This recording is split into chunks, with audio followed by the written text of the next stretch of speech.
A few weeks ago, I was bored, and I started looking at some old tapes in the archives here at KY3. And as I went through them, I came across the very first Ozarks Life.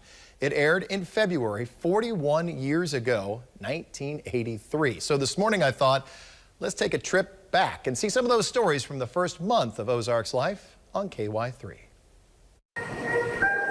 The first Ozarks Life story aired February 4th, 1983. This was about the Gazebo and Marshfield, which is still there today, being rebuilt on the square. Everybody loves the idea. Why do you think?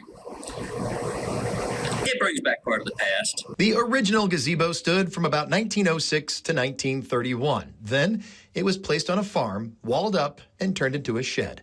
In 1983, a group found the old relic and gave it a new life. Dr. Orwin Cardwell, a retired dentist, was a bass horn player. How does it make you feel seeing this go up again on the square? Makes me feel good. Makes me feel good. Why? Well, because it's an old antique thing, you might say. And, of course, it brings back fond memories of what we had years ago. Music was also the feature of another Ozarks Life a few weeks later. It was highlighting Irish bands who call Springfield's oldest tavern, Lindbergs, which is still on commercial today, home. And the band attracted large crowds thanks to its toe-tapping melodies, which remind some in the Ozarks of bluegrass. Perfect for a tavern.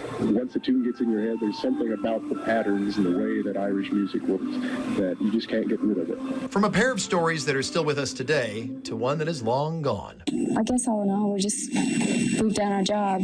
Bittersweet was a quarterly magazine put together by students at Lebanon High School. From 1973 to 1983, they would take photos and write essays on the way things used to be. We are capturing what is being lost. I've learned that I'd like to find out what happened whenever I wasn't around and like to listen to the older people talk, just to hear what they did then. It's so much different from what we do now.